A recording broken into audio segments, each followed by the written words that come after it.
पूर्णस्य पूर्णमादाय पूर्णमेवावशिष्यते। ॐ शान्ति शान्ति शान्तिः। Namaste. Welcome to the fifth session on Bhagavad Gita, Your Source of Inspiration by Jayaji. Today, Jayaji will give an overview of chapters 7 and 8 of the Gita. I request Jayaji to start her discourse. Thank you. We will begin with the invocation.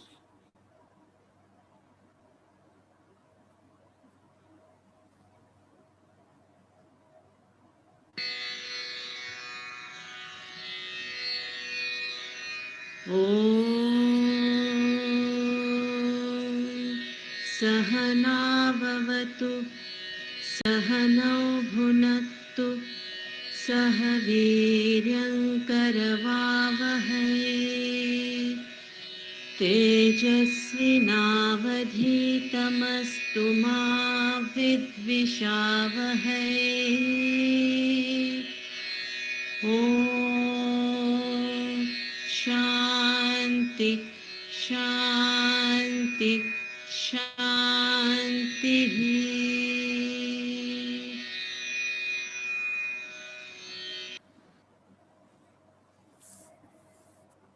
Chapter 7. In the first 6 chapters, Krishna has given us all the knowledge that we require for a person to lift off from the material realm to the heights of perfection. Arjuna, however, remains unmoved. He has not assimilated the knowledge. He needs to reflect on it, to transform it to wisdom. This is the case with all of us. There is a huge knowing-doing gap in us.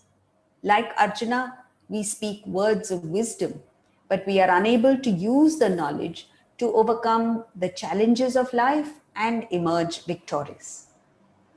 Krishna bridges this gap in chapter 7 by enforced reflection. He presents the same knowledge from a different perspective and encourages original thinking. He promises, therefore, knowledge as well as wisdom by which we can attain that state of self-realization. He also infuses devotion, which helps in converting knowledge into wisdom. In the chapter, Krishna begins with an analysis of the world and details how Brahman permeates the universe. We consist of matter and spirit. Matter, the lower Prakriti, as he refers to it here, consists of the 5 elements: mind, intellect, and ego. So, the 5 elements that go to make your physical body are the gross elements. The same 5 elements, in their pure nascent form, go towards making the mind, intellect, and ego. So what is the mind? The mind is the realm of feelings, emotions, indecisive thought, confusion. The intellect is clarity, decisiveness, and rational thinking. Ego is that which correlates the confusion, indecision of the mind and the clarity, decision of the intellect, both as mine. All this together forms the lower Prakriti. The higher Prakriti is the spirit. So all of us are a combination of matter and spirit, what they refer to as Chit Jada Granthi, an alloy of matter and spirit. He then says, I am the origin and dissolution of the whole universe, subtly suggesting a third factor. This brings us to the concept of Trinity, which is used in all religions. In Vedanta, it is Kshara, Akshara, and Uttama Purusha. So, how does this work? If someone who has not seen gold comes to you and asks you, do you know what gold is? Can you explain to me what gold is?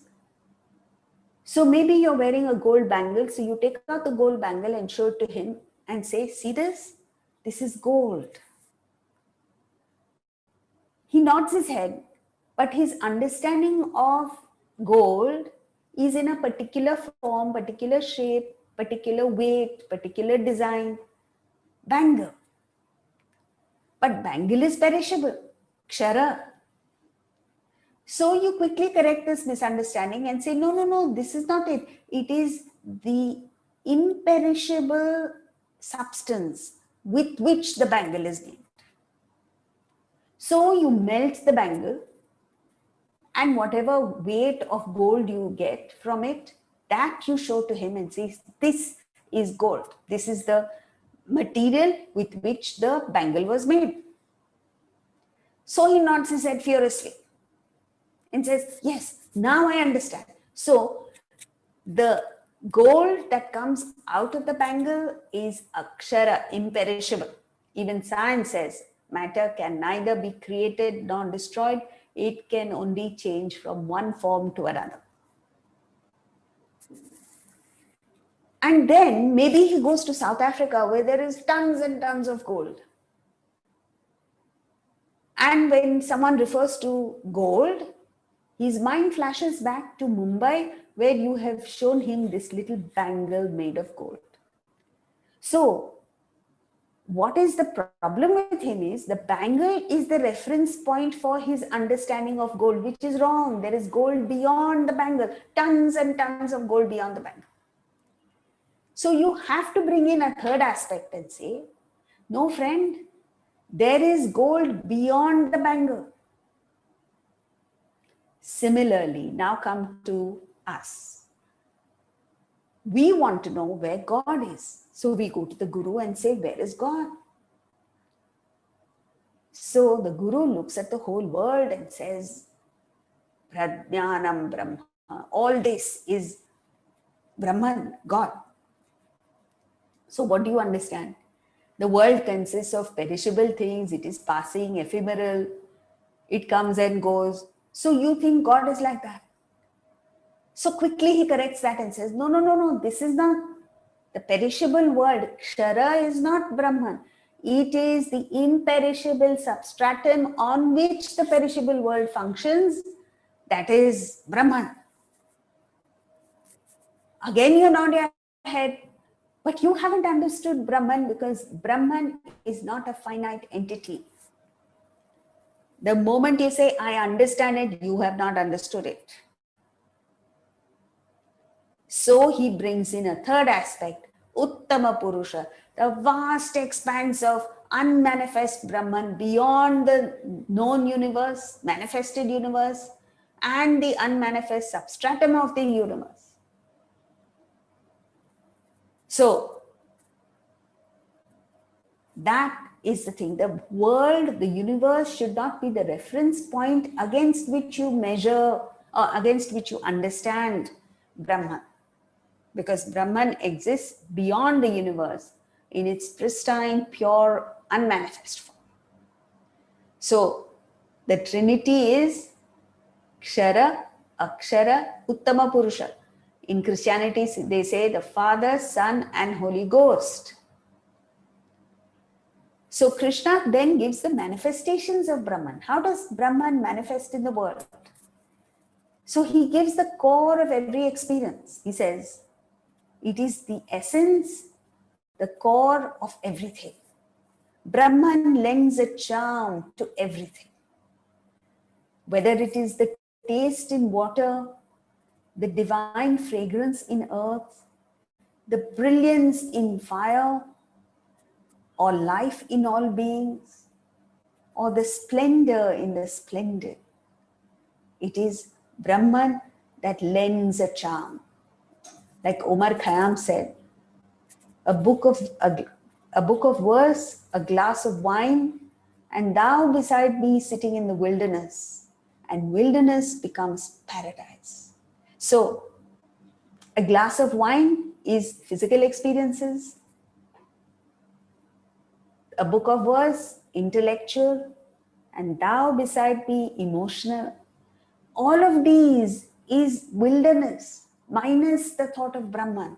But the moment Brahman, God comes into the picture, even the thought of God comes into the picture, that wilderness becomes paradise.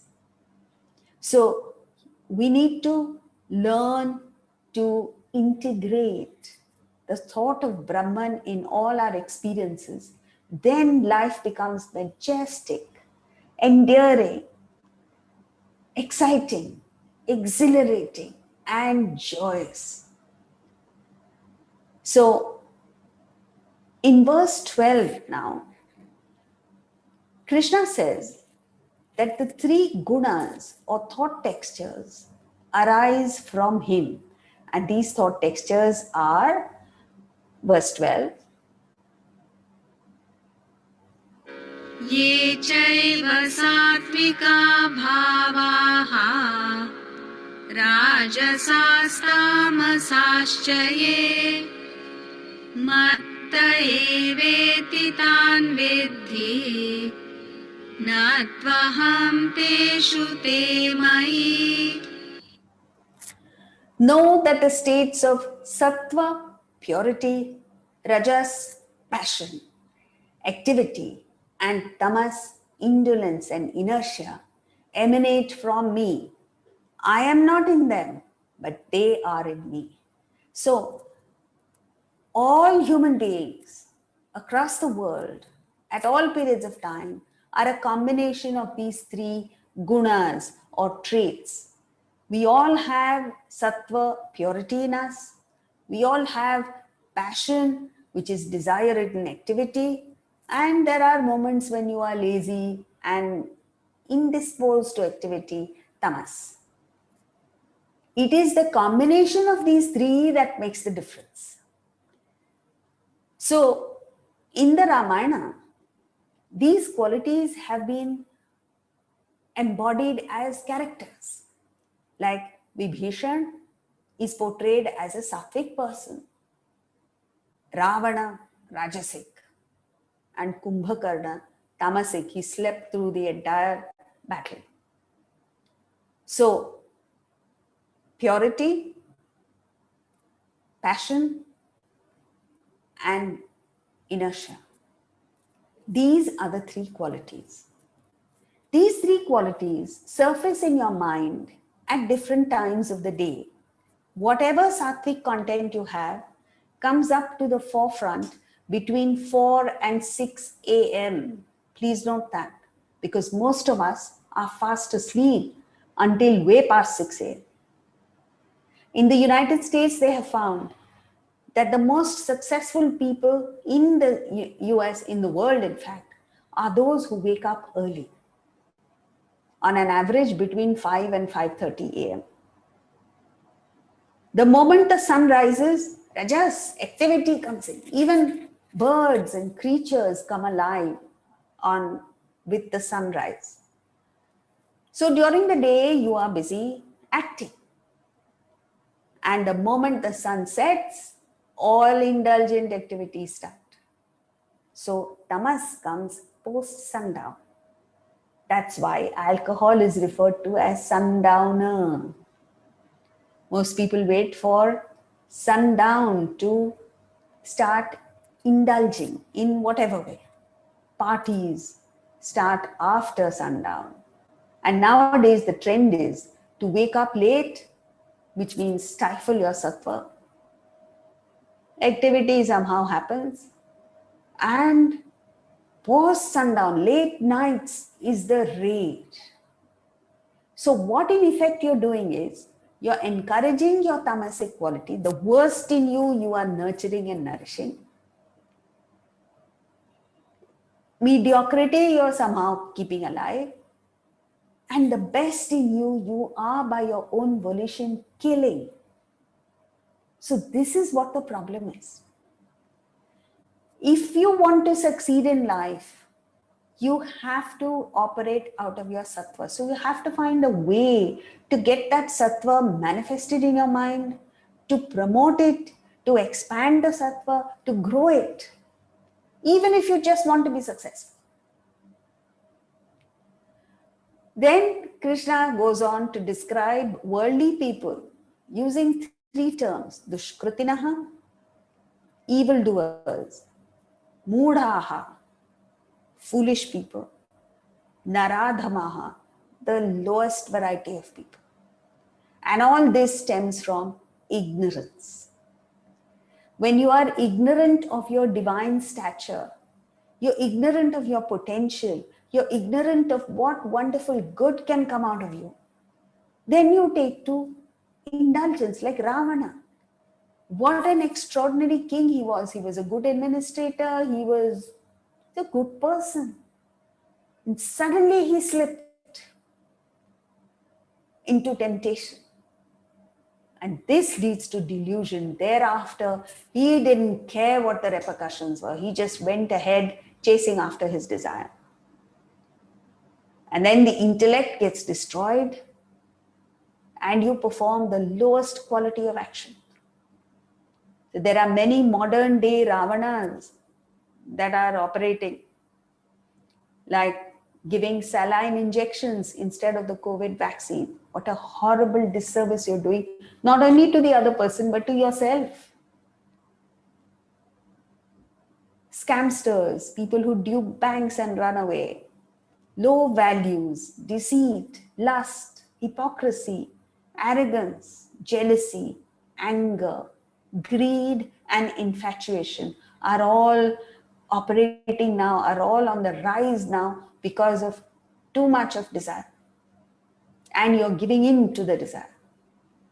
So, as humans, we have the option of staying with the world and getting involved in it, getting attached to it, getting messed up in it, or penetrating through to the spirit. You have the choice of pursuing limited, myopic goals which pertain to or which cater to just I, me, myself, or rise above the obvious and seek the eternal. The choice is ours. Krishna supports us in whatever we choose. So there is no help from Atman. And he ensures that we obtain whatever we strive for. So whatever you want, you'll get. The problem is you have to make sure that that is really what you want, because the system will provide it for you. All paths eventually lead to him, because in the end, what you're seeking is happiness. And unless you reach that happiness, not a small quantity, infinite happiness, you will not give up.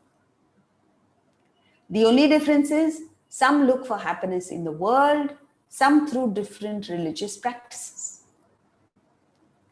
Only a few look for it within, inside themselves. Like Dhruva, the little boy, the son of a king, was sitting on his father's lap once, and his stepmother, who wanted her son to become the future king, threw Dhruva away from the father's lap and placed her son on his lap. So Dhruv didn't understand what was happening. He went to his mother crying that he was not allowed to sit on his father's lap. His mother, in her wisdom, did not make any reference to the stepmother, did not say she's bad, did not criticize her, nothing. She simply said, "This is life, my son. This is the world. Sometimes you'll get what you want, at other times you will not get what you want. Sometimes you'll be happy, other times you will not be happy." So he says, "But I want to be happy all the time. How do I get it?" The mother said, "Only when you get to God, you will be totally happy." Next question he asked is, "Where is God?" And the mother said, "Inside you." So off he went, Dhruva, this young boy, in search of God. And he sat and he was in deep meditation when Lord Vishnu appeared before him.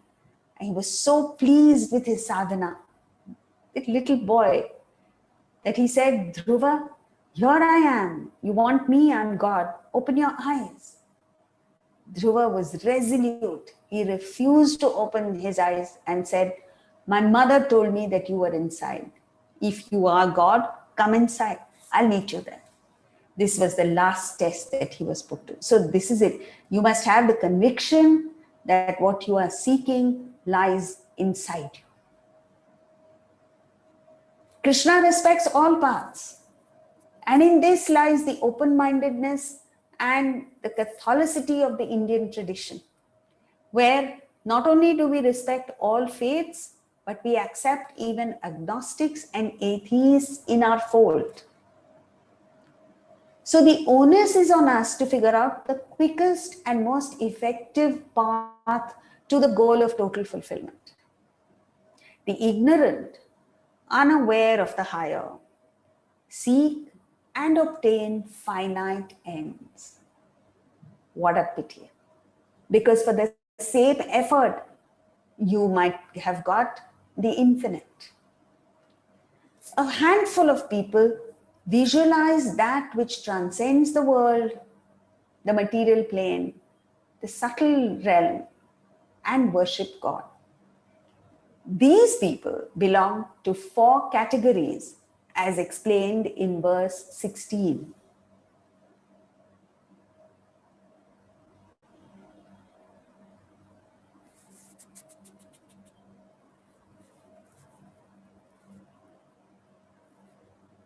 Verse 16.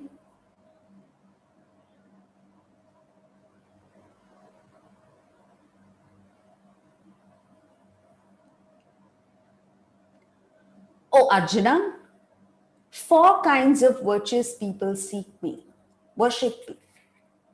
The Artha, distressed, the Jidnyasu, seeker of knowledge, Artharthi, seeker of wealth, and the Jnani, wise, O Bharatarshava. So, of the people who turn to God, the majority of them do so only to enhance their wealth.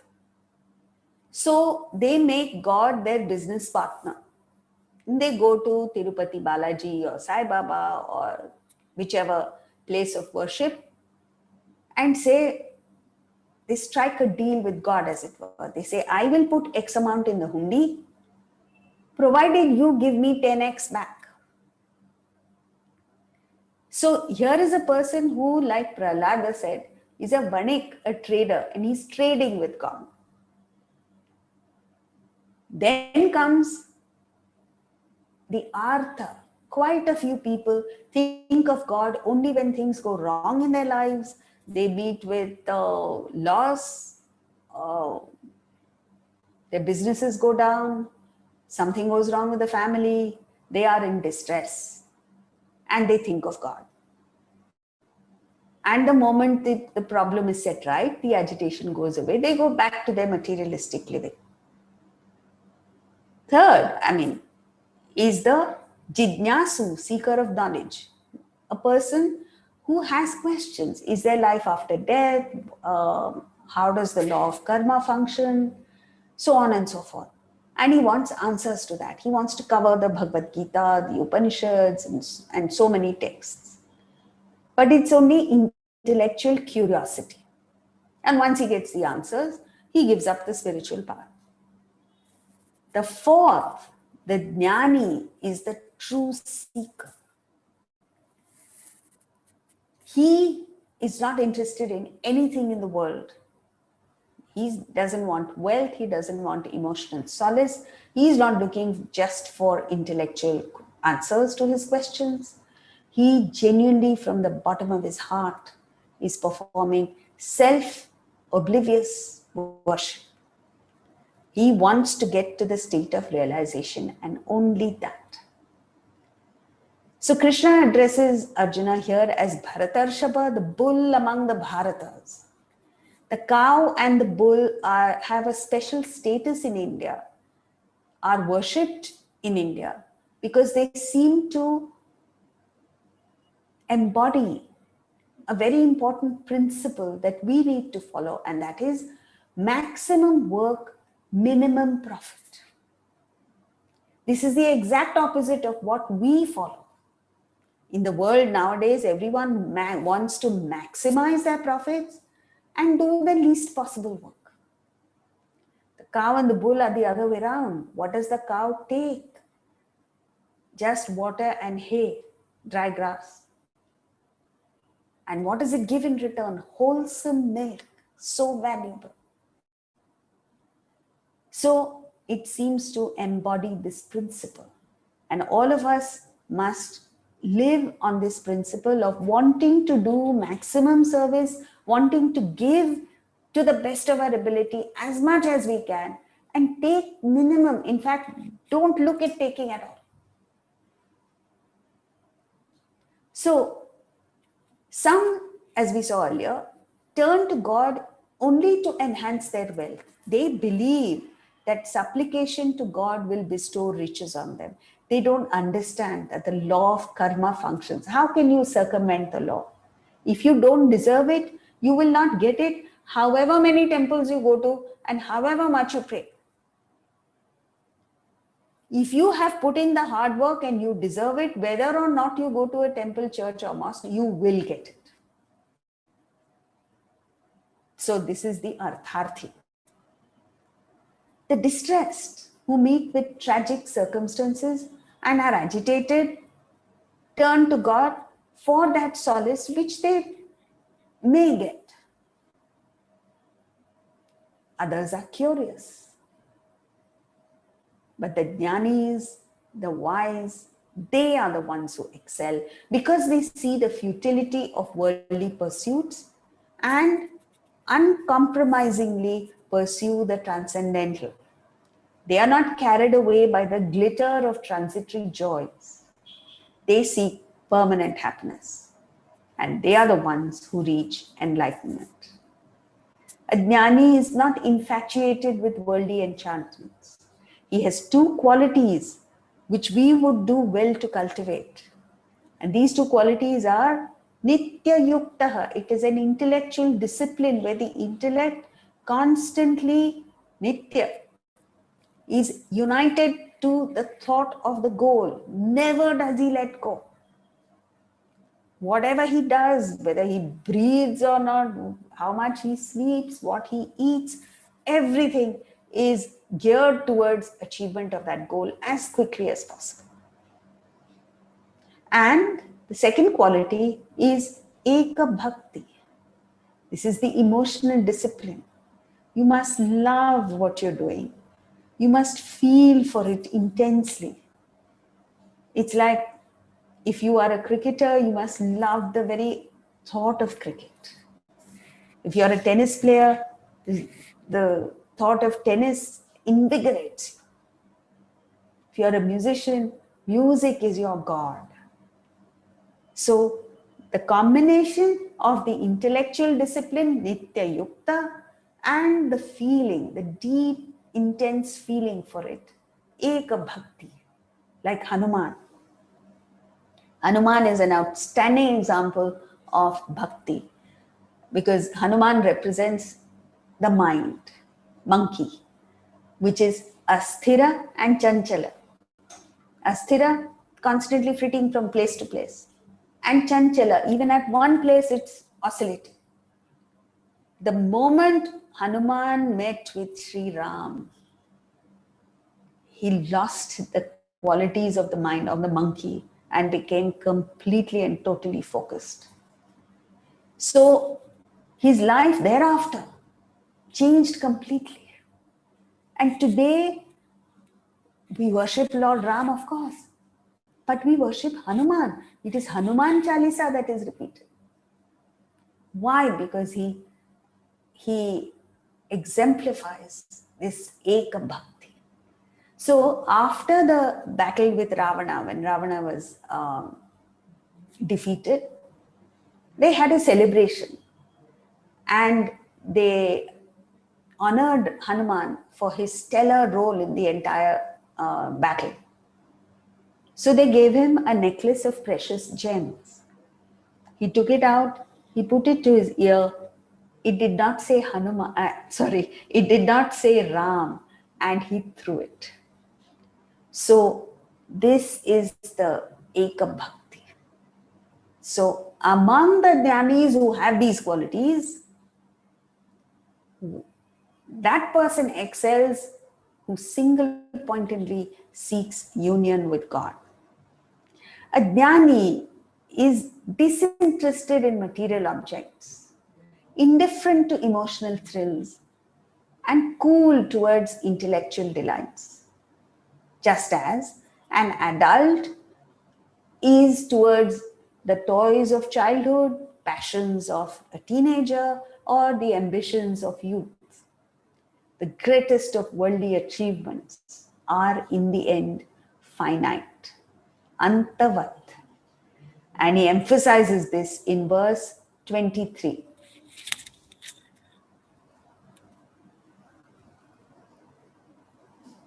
अन्तवत्तु फलं तेषां तद्भवत्यल्पमेधसाम् देवान् देवयजो यान्ति मद्भक्ता यान्ति मामपि.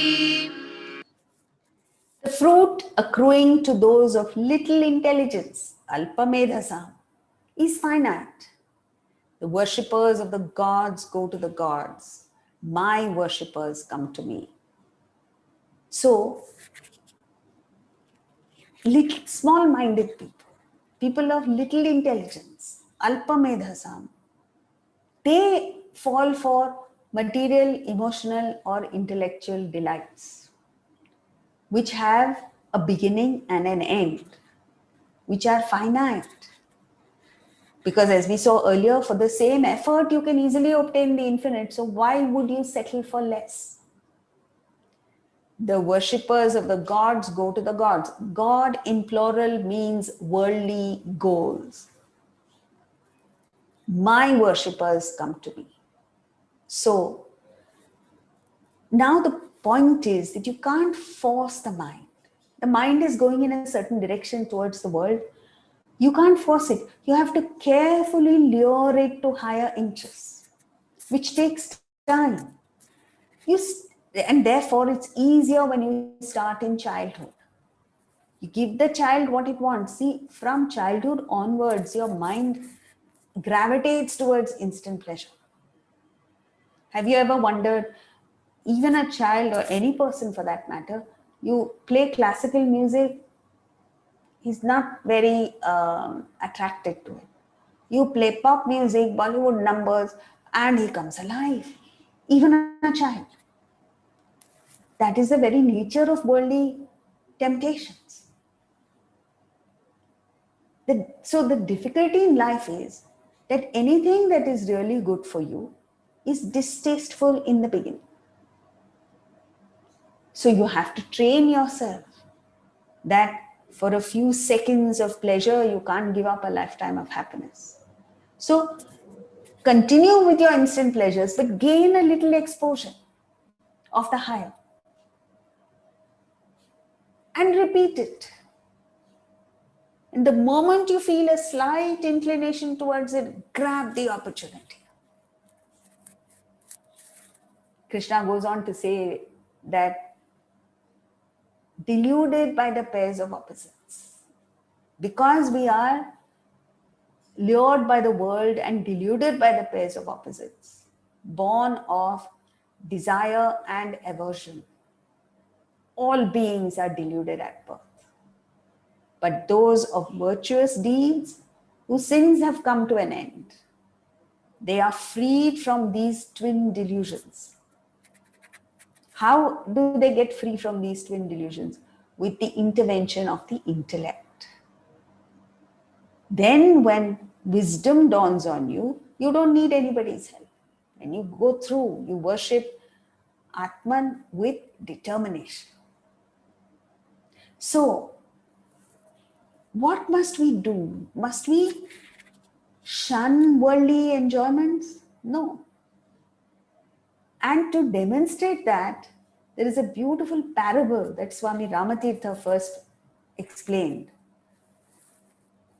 There is a state in which there's an old king and he wants to appoint an heir. He has no children, no heir, natural heir.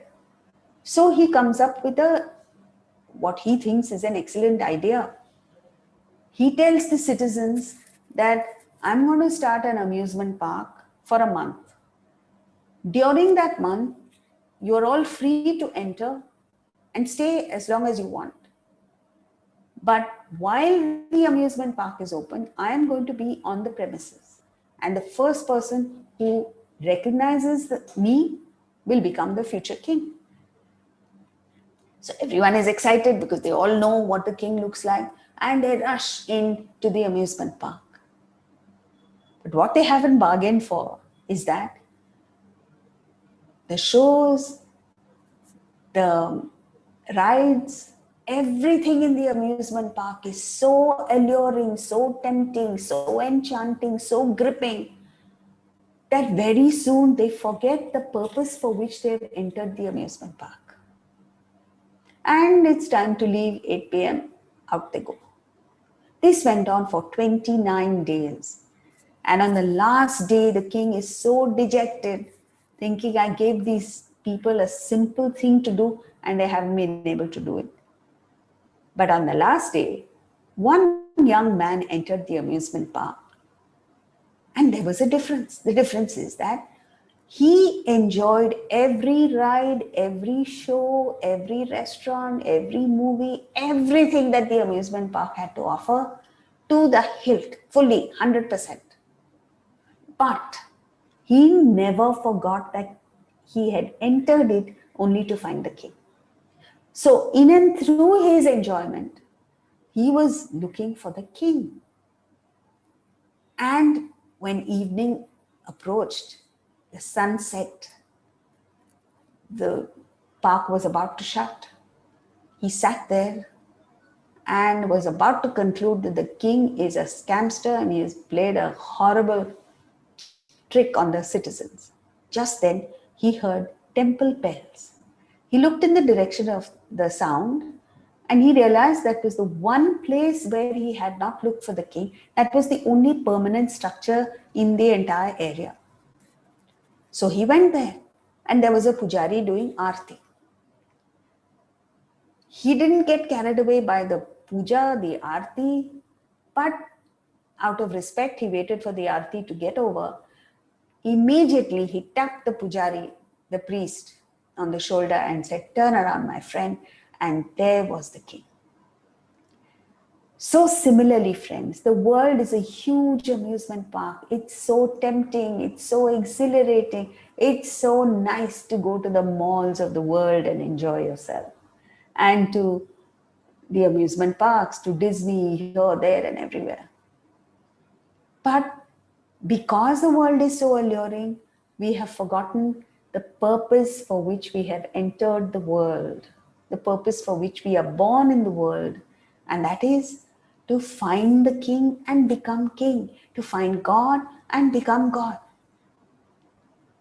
So as long as you don't forget that, you can do what you like, you can enjoy the world. Who in the world thought of this idea that being spiritual means you cannot enjoy the world? I don't know, but that has destroyed religion and spirituality. So you talk to a young person, he does not want to so much as even consider what the Bhagavad Gita has to offer. Therefore, it is that as parents, you need to expose the child, not give sermons, but just an idea here, a thought there, so that they start thinking. You're sowing the seeds for them to think. And when the appropriate time comes, give them that little exposure. Again, a thought here, an exposure there. That's why we are talking of the Spotify podcast, which are just 10 minutes. They have to listen. And now we put little small clips on YouTube, which are of maybe a couple of minutes. Expose them to that and they'll pick it up. And somewhere they'll say, oh, that's a lovely idea. That was nice, so on and so forth. So the next thing is, don't succumb to desire and hatred. We all have negative thoughts about people and then we gossip about them. So over the dining table, the mother, father, children are just speaking ill of somebody or the other. You must stop that immediately, because that breeds hatred. And that negativity comes to the extent you have desire, you have hatred. Temper your desires with the intellect. The moment the desire pops in your mind, you don't have to go and fulfill it. Use your intellect. Instead, perform punya karma, good actions, yajna activities, unselfish actions directed towards loka sangraha, the well-being of people. It's not just one check you write once a year and dismiss it, think that you've done enormous charity. No, the support must be there all the time. The giving must be there all the time, not necessarily of money. You listen to these ideas, introduce them to others. Ask others to come and join. Listen to this. There are so many ways in which you can serve humanity. So these are all punya karma, is vasana reducing introverted actions. And pursue the higher with determination, firm resolve, consistent application, and the results will show. Now, chapter 8. Krishna begins the chapter with a precise definition of Brahman, Atman, and action. So, Brahman is the foundation of the macrocosm. So, you look at the universe and you say that power that has created the universe, that sustains the universe and keeps everything in the universe going. So, this is at a macrocosmic level. Then you come to the individual. Each one of us consists of matter and spirit. That spirit is referred to as Atman, which is not different from Brahman, but just the terminology is different. Because when you say Brahman is beyond the universe, you think that to contact God, you have to go beyond the universe. No, where do you have to go? Within. And Atman literally means self. Your deep inner self, innermost self is Atman, which is the same as Brahman. And when you don't know Atman, the ignorance of Atman creates a void in you. Because of the void, thoughts come in your system that go out into the world to find completion, fulfillment. These are called desires, and these desires manifest as action. So this is the three: Brahman, Adhyatma, Atman, and action. So he starts by saying, Aksharam Brahma Paramam. Brahman is the imperishable, the supreme, highly inspiring. And his own being is called Adhyatma. So there is no difference between Brahman and Atman. Then how do beings come about? When Brahman identifies with the creative urge, then comes the birth of beings, which is called karma. He then proceeds to highlight the power of thought. You are a product of your thoughts. You sculpt your future by guiding your thoughts towards a certain goal. Depending on the nature of your thoughts and the quality of your thoughts will be your life, your circumstances, and your future. So if your goal is worldly, like ask anyone, what are you working for? Money, paycheck, salary. Then you get caught up in the vagaries of the world, in the cycle of birth and death. But if you have invested your thoughts in the spirit, if you have turned your vision inward, then you break free from the cycle of birth and death and merge with Brahman. So the law is, as you think, so you become. And he emphasizes here.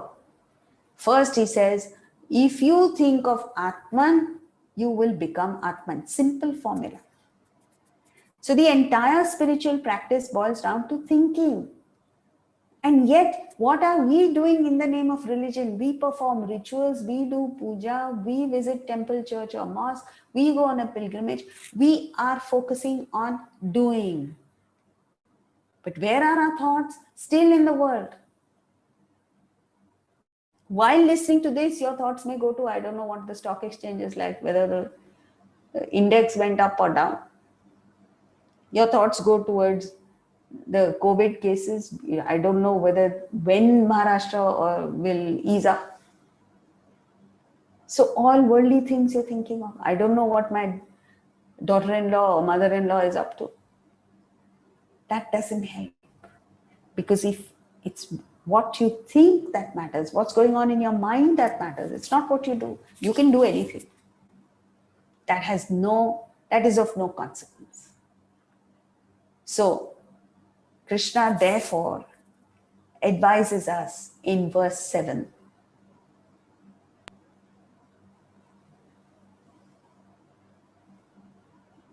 तस्मात् सर्वेषु कालेषु मामनुस्मरयुध्य च मय्यर्पितमनो बुद्धिः मामे वैश्यस्य संशयम्. This is a highly inspiring verse because he says, Tasmat, therefore, Sarveshu Kaleshu, at all times, Mam Anusmara, think of me and fight. Fight doesn't mean literally fight. You are as it is fighting with so many people. Fight means act. In Arjuna's context, he had to fight the battle. Then he says, Mai arpita mano buddhi, with mind and intellect absorbed in me, with mind and intellect devoted to me, you will doubtless come to me. So what must you surrender? Not your body, not your actions, not your wealth, but your mind and intellect. And this is the most difficult thing to do.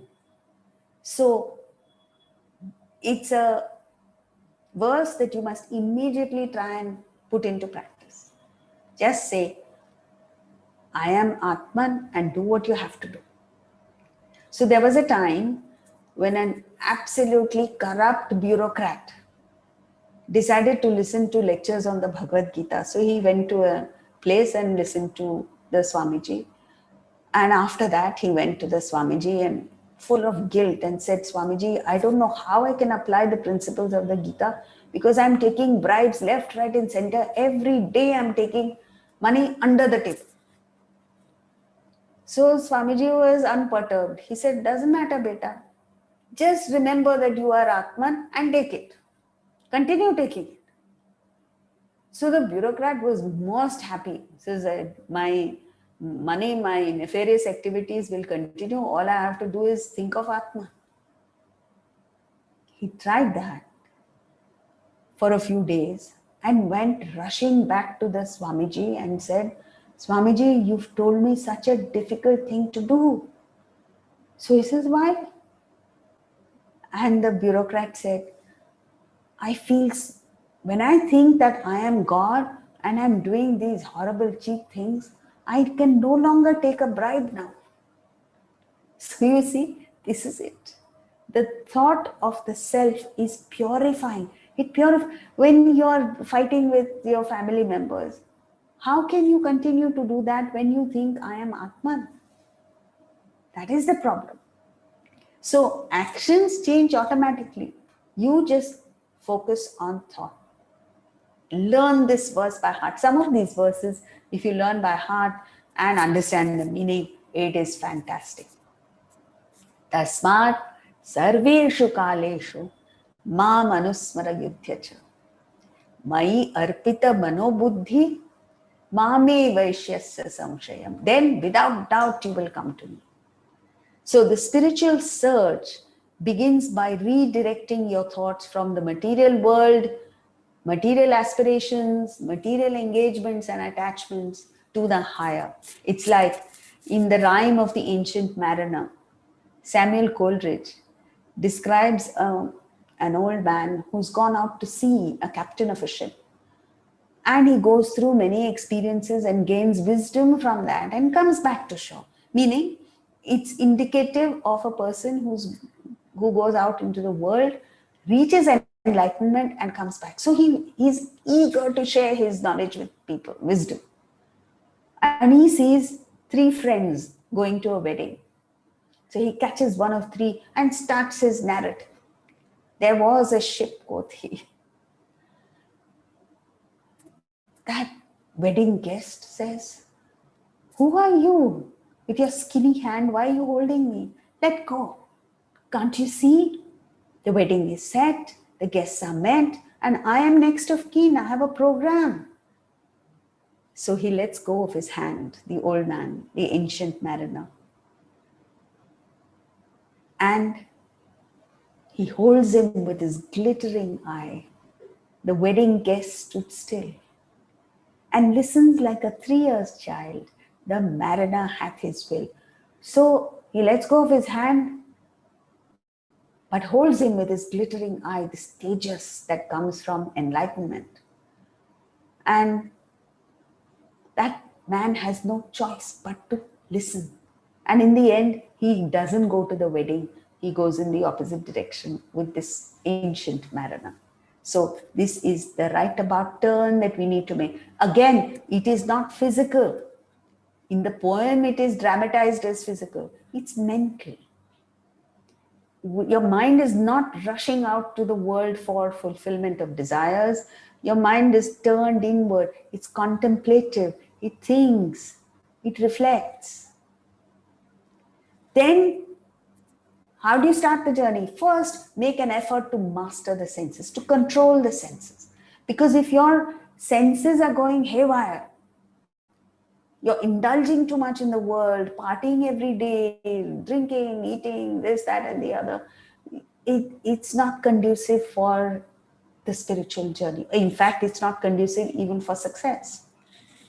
So make sure they don't interfere with your goal. Then follow the practices of karma, bhakti, and dhyana yoga that we discussed yesterday. And it is through these practices that the mind becomes calm and you become free from desire. The moment the mind becomes calm, you become meditative by nature. Then you actually start on meditation supervised by the intellect. And you reach a state where you transcend the world and merge with Brahman. So in verse 15, he says,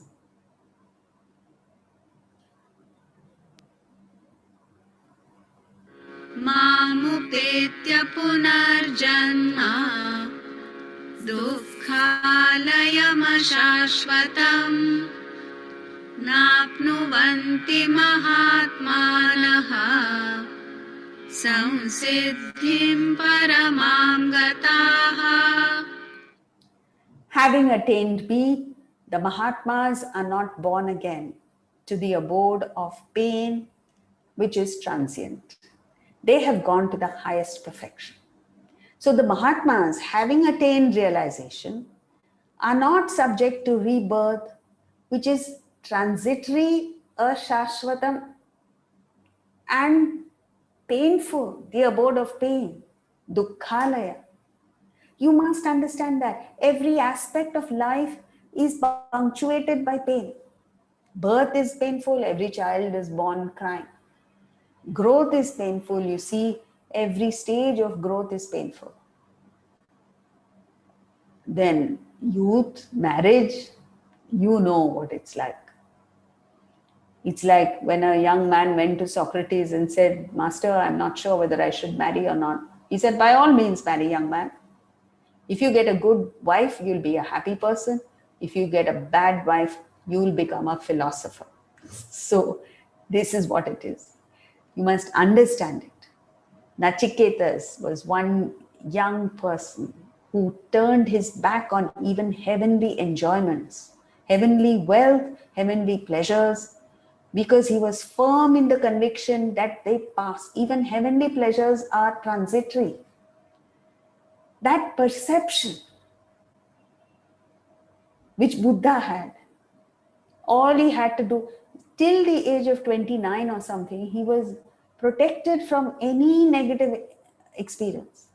Then at age 29, he just went for a ride in his chariot. He saw 4 sights that changed him completely. He saw a sick person, an old man, a dead body. These 3 are negative. And then he finally saw an ascetic, a rishi, a holy man, and his entire life changed. So Krishna then describes how the universe goes through the cycle of manifestation and folding back into the unmanifest state. In the same way that an individual wakes up in the morning, comes alive during the day, and goes back into dormancy at night. The macrocosmic cycle is referred to as the day of Lord Brahma, where the entire cosmos comes into being.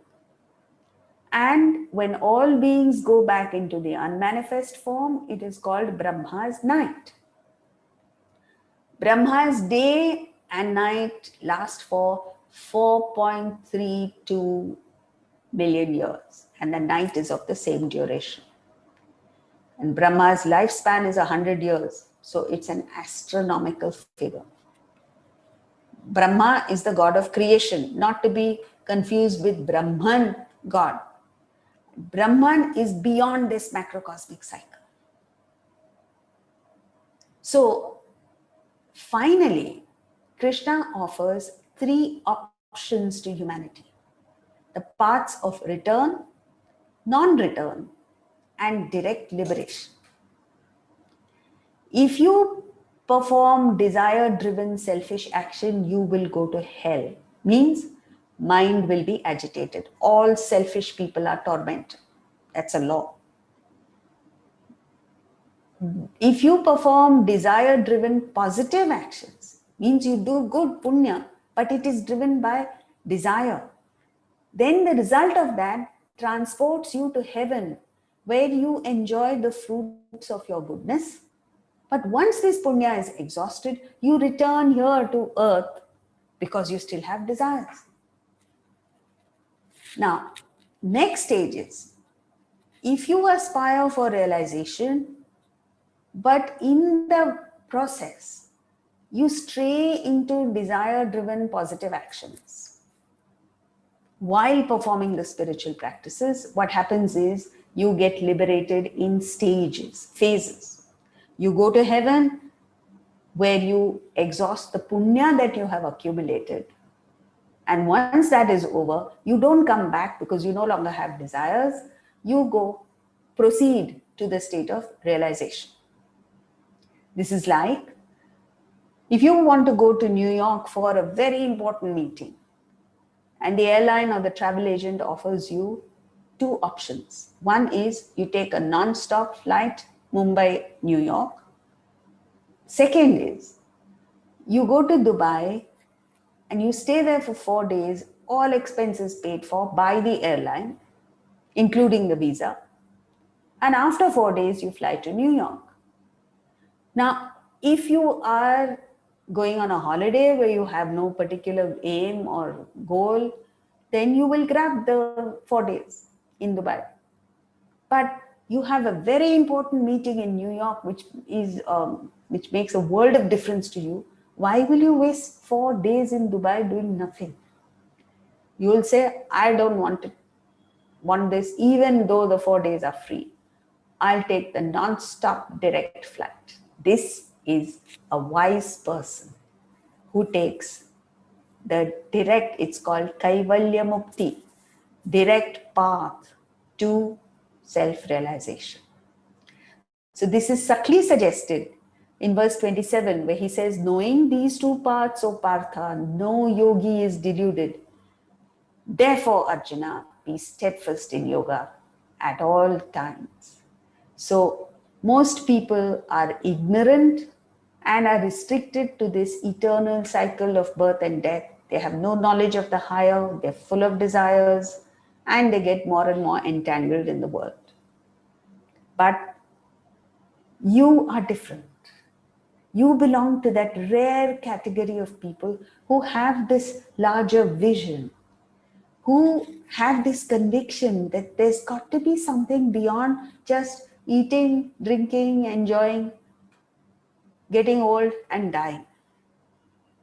Then you become steadfast and live in the world, like he said in chapter 5, which we saw yesterday, like a lotus leaf in water. And eventually you get to that state of self-realization, the very purpose for which you were born. Thank you.